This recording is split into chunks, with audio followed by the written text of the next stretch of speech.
What's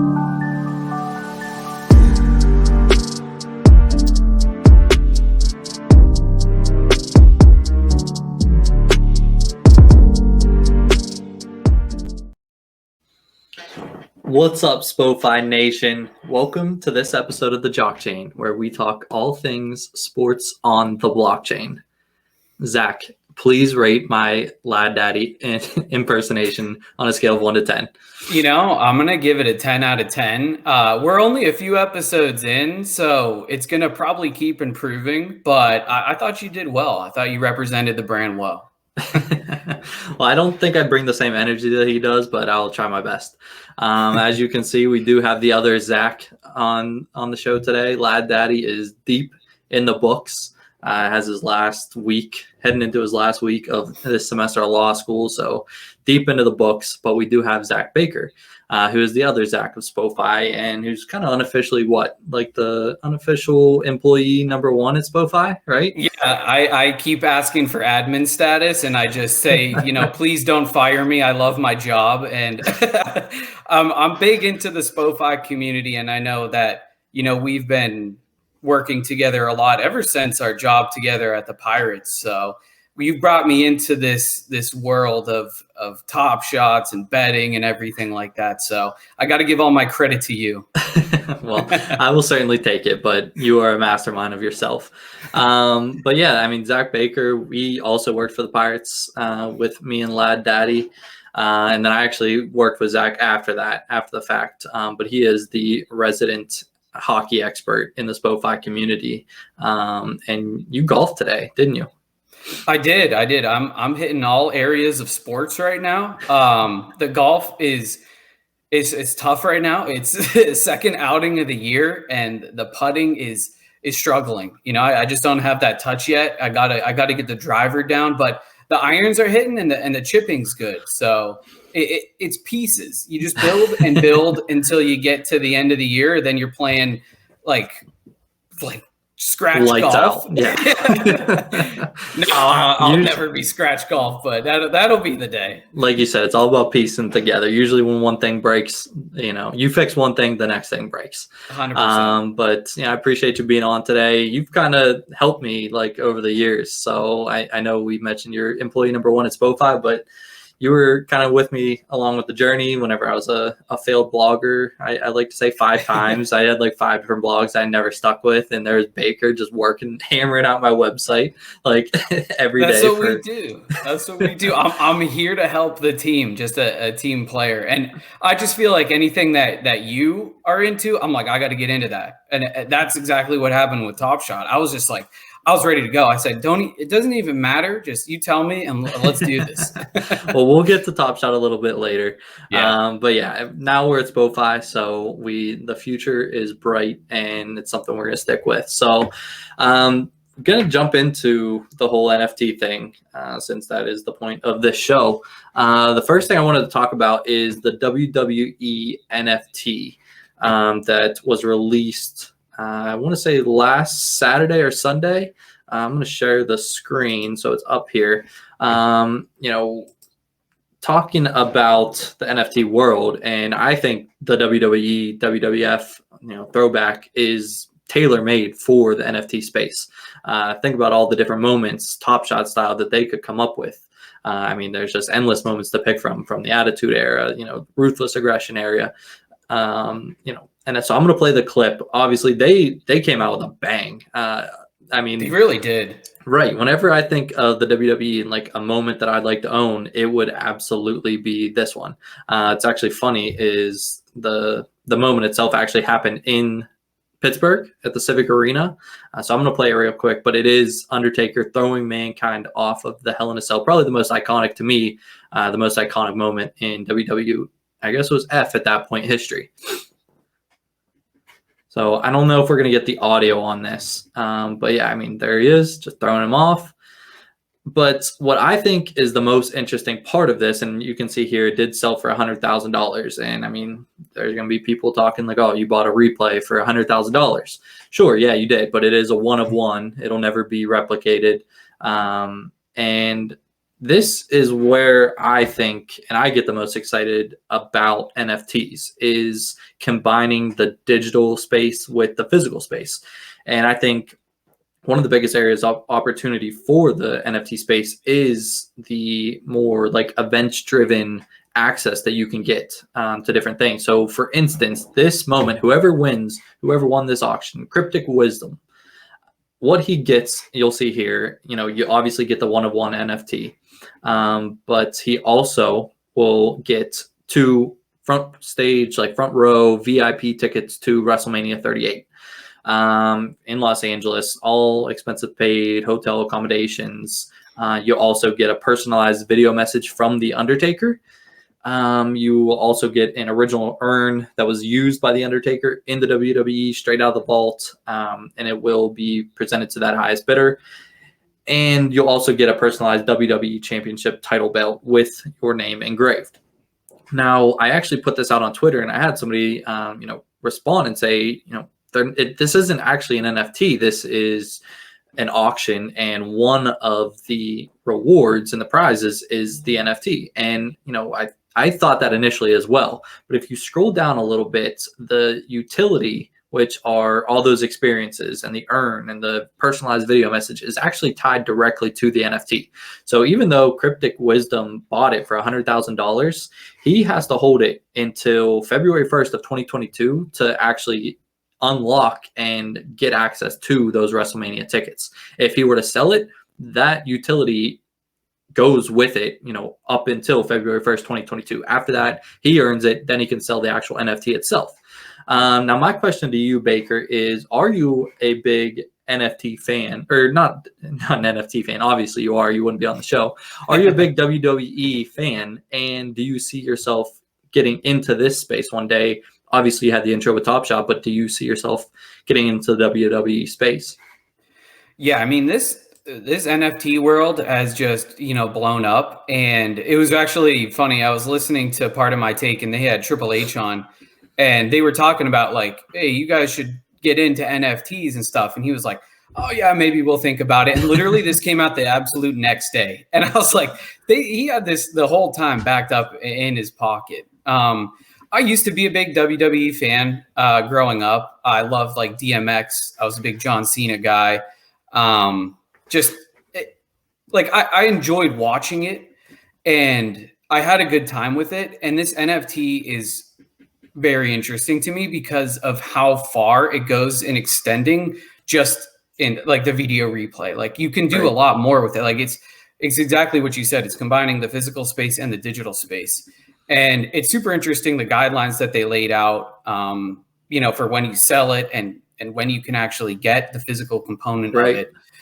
I mean, I don't know if it's going to be also like a marketplace where you can, sell a bunch. Is it going to be like the packs? Is it going to be just this specific moment that they're going to do like auction style and then just keep it very, very limited? I think they could take it in a ton of different directions. It's super interesting. I love the clip. I mean, it's amazing. I think the page, they could have made it a little bit more UI UX design friendly and a little bit better looking. But other than that, I think it's great. Right. And that is the thing with some of these NFT projects that come out. Like Top Shot is the reason Top Shot is so successful is because the UI is just seamless. Like if you're jumping on this, platform for the first time, you can buy you can't buy a pack, but you can buy a moment within moments. Whenever you go into some of these other NFT projects and you're buying NFTs on OpenSea or Rarible, it's a lot more crypto heavy. And if you're not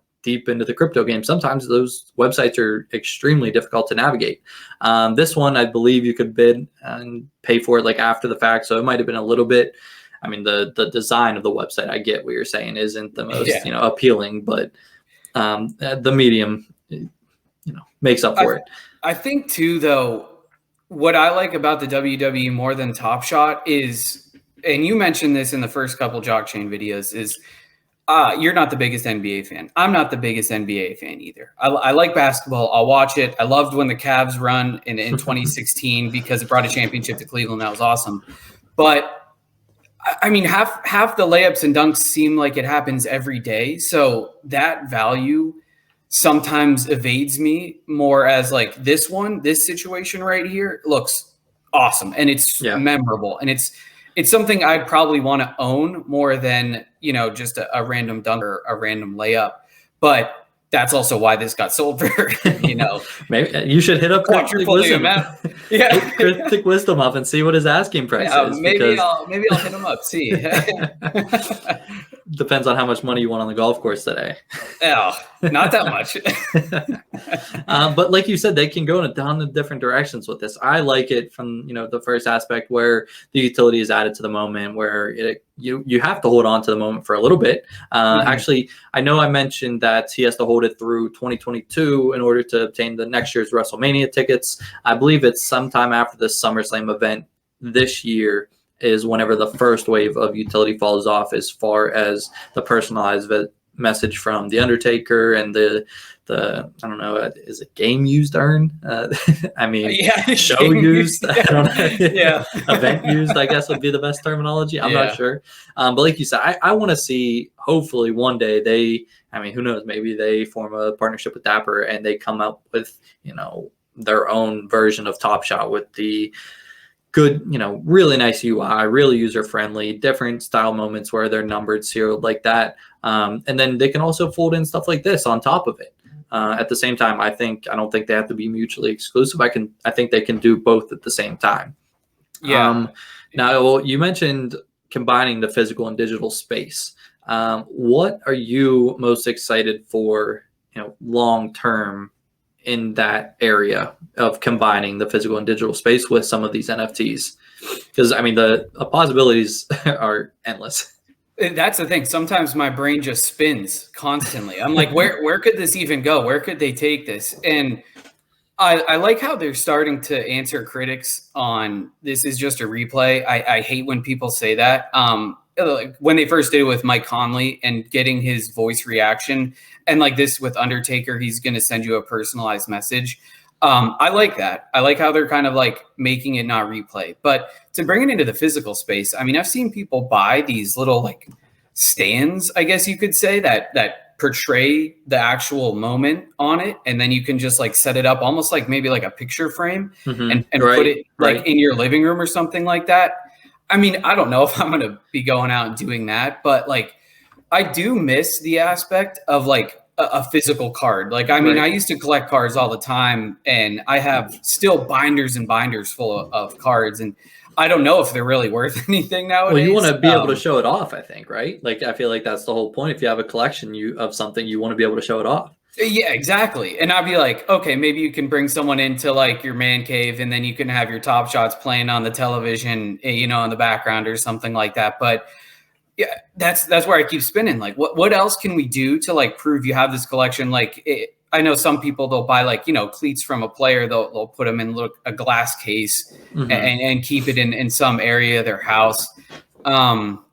Whatever they do decide to do with it, I'm going to definitely, you know, take a look at it. The picture frame thing right now, I don't think that's something that, you know, I'm going to be super into. But for the physical side too, just to like, even if you can save the tickets from WrestleMania, it is going to be something amazing too, just to have that little piece of it. And then be like, oh yeah, I also have the only NFT right now where it's Undertaker thrown off the cage. So it's like, stuff like that where you can just keep tying back to it. And you want to have that status of like, hey, I have this collectible. And I think that's where the physical collectors, that's where they're like big on this. Like, I need to prove to people that I actually have this collection, put the time into it. And I don't think they understand like having it on digital is the same space. Right. And what's interesting is whenever they want to show off their collection, they just take a picture of it and put it on the internet. So. Yeah, 100%. Yeah. It's ridiculous.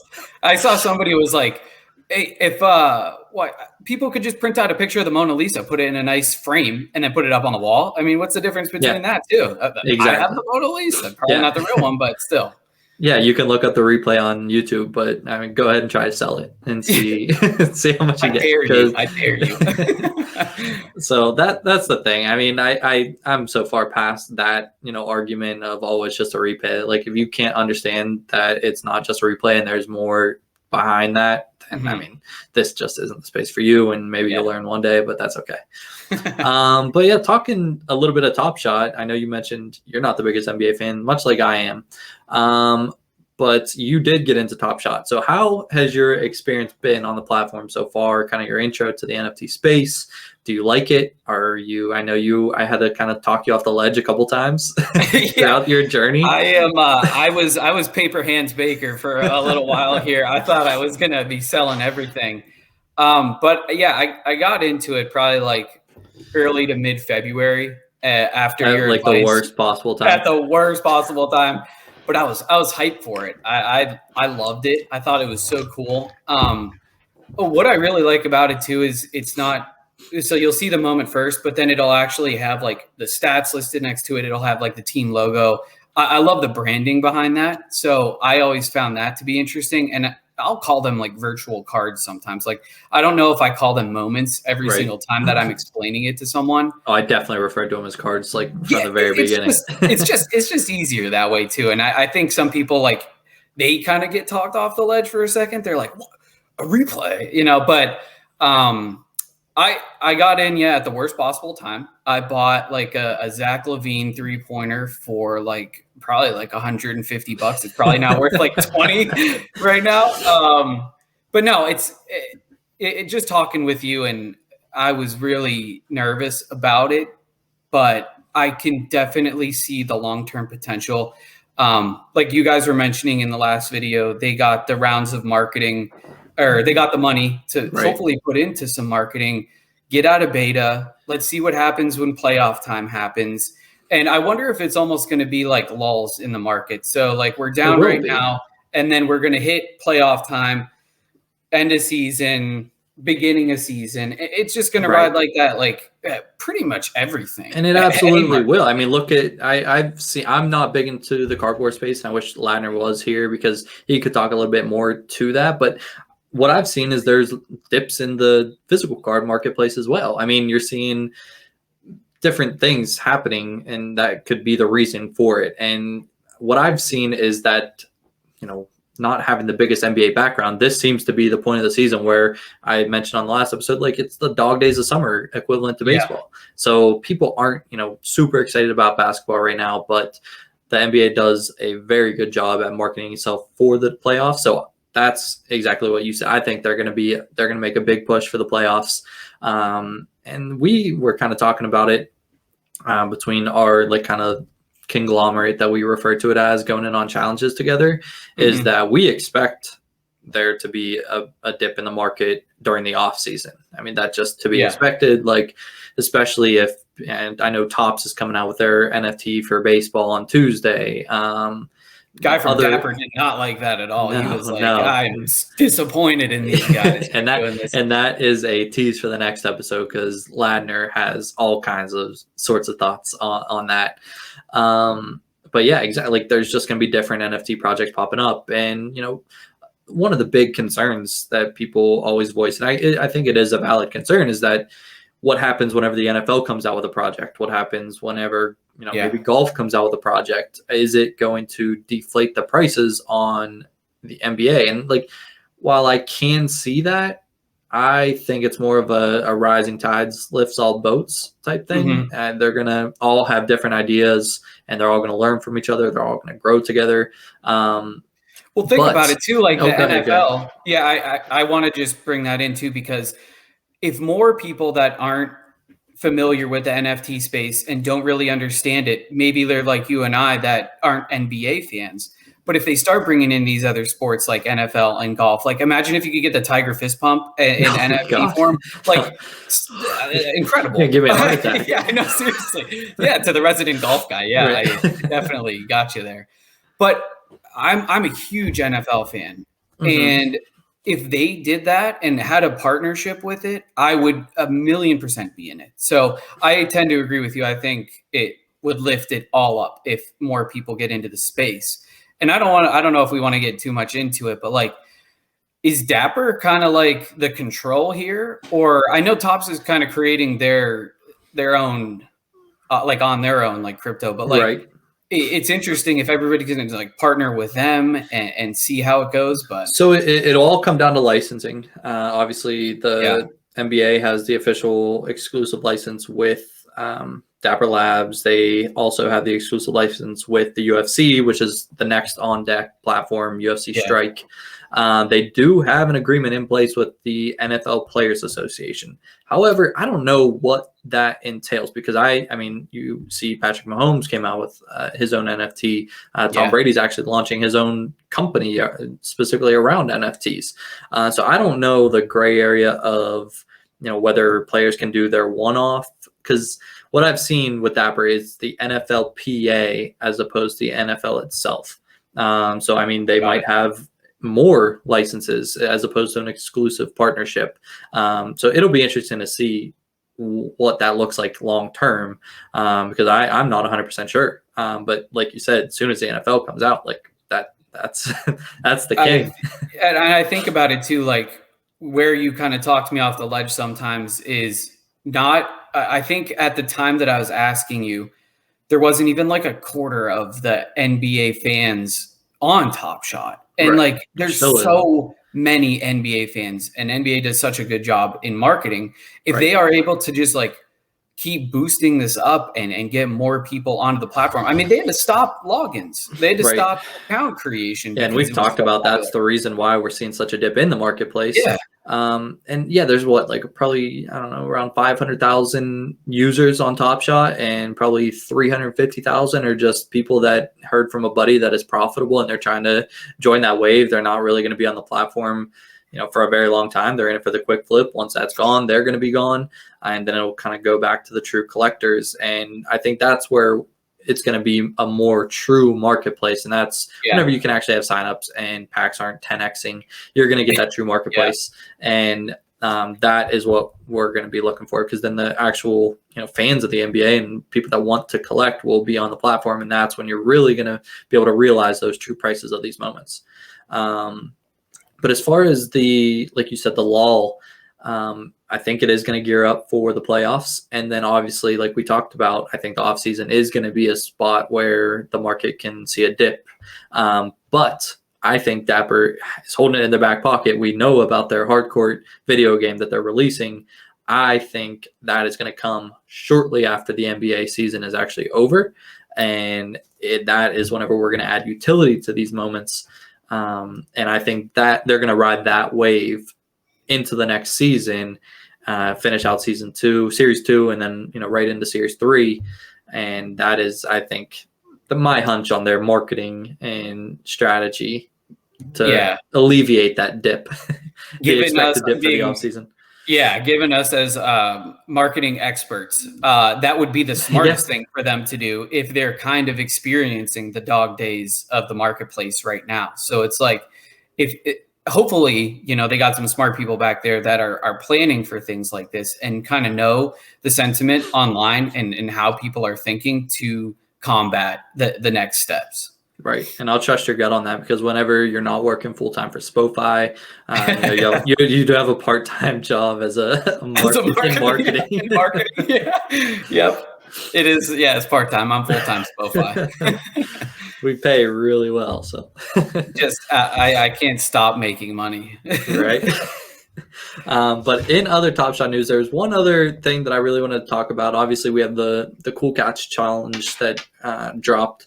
The part 4 of that master challenge for LaMelo Ball dropped on Thursday. I was able to secure a pack. Liner was able to secure a pack. You were able to secure a pack. And one thing I did want to mention on this Cool Catch Challenge is they tried to sneak it by us, I think, a little bit. The timer was actually set for 6 days and 23 hours. So if you are going in on the challenge together with a group of friends, be mindful that you're not going to be able to gift these moments, since there is a 7-day cooldown period before you have to own the moment before you're actually able to gift it. So it's something that they snuck by us a little bit. So just be mindful of that if that is something that you do. Unfortunately, we aren't going to be able to rip the packs with Baker. His Walmart internet connection will not let us do that. But good thing is we do have a pre-recorded HOLO Icon pack to be ripped. It was actually Lad Daddy's brother. So right whenever he pulled the pack, they recorded it. So we're going to play that now, and then we will have his brother on a future episode to actually talk about, how he felt whenever he was opening the pack, whenever he reserved the pack, and what his future plans are for the moment themselves. So we'll play that now. All right, bro. Let's see what you got.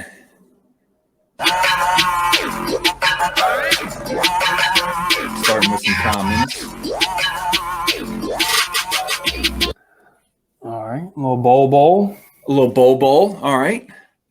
Keep going through the commons. Yeah, let's get those out of the way. All right, a little mask Kawhi. Dude, is it hard for you to even care about these commons right now, knowing that? I don't. I'm not processing anything that what I'm getting right now. Yeah, I don't blame you. No. Oh, finish out the commons.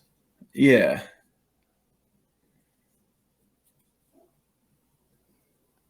Okay. I got fooled for a second there that might have been a Halliburton, but that's not. I like Buddy, ex-Pelican, Former Pell, Buddy Buckets.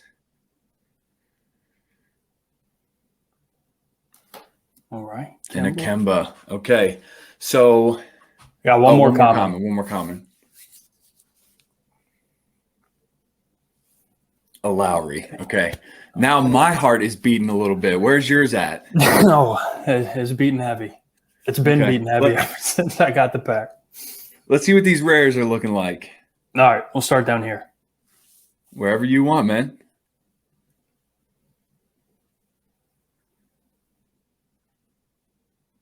Okay. Is that a rookie? Is that his rookie moment? I don't exit out of it. Am I confused? Okay. Oh no, I was thinking of who's now I'm getting all confused. My mind is jumbled, my heart is racing, but starting off with a little Jay Sean Tate. Hey, I'm there with you, bro.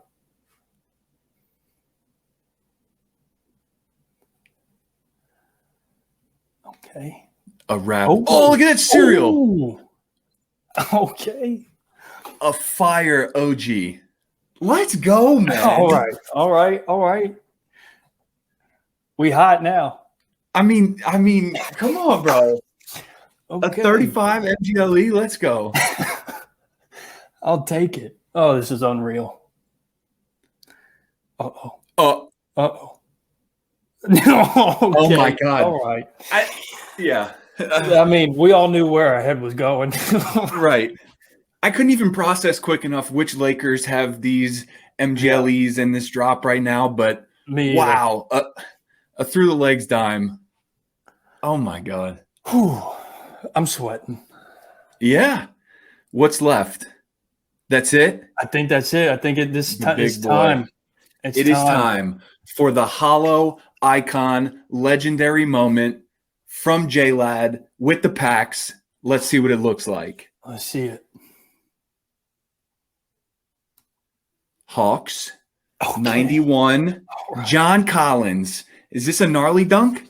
This man gets up. We'll take it. Nice. We'll take it. Absolutely, man. Heck yeah. Wow. Whew. I mean, I'll say what we're all thinking, right? It's no LeBron, but it's a freaking legendary moment, okay? Yeah. So this is my first legendary pack. Man, I still don't even know if I'm comprehending all this right now, but I think I got a pretty good pack all around. I think you'll comprehend it better when the marketplace comes back up and you see what some of these things are hitting for, you know? Yeah, no, for sure. For sure. All right, bro. Well, thanks for opening it with us. Oh, absolutely. Thanks for having me. I can't help but smile whenever they think that he pulled a LeBron James and it just ends up being a Dennis Schroeder. But that is going to do it for this episode of the Jock Chain. So shout out to Baker, Breezy18, Easy Breezy, beautiful cover girl for joining us today. If you want to hear more about that inside joke, definitely join the Discord. If you haven't already, like us on socials. And then, like I said, we're going to eventually have J-Lad on the the show to talk about what he did with the pack. We'll see you.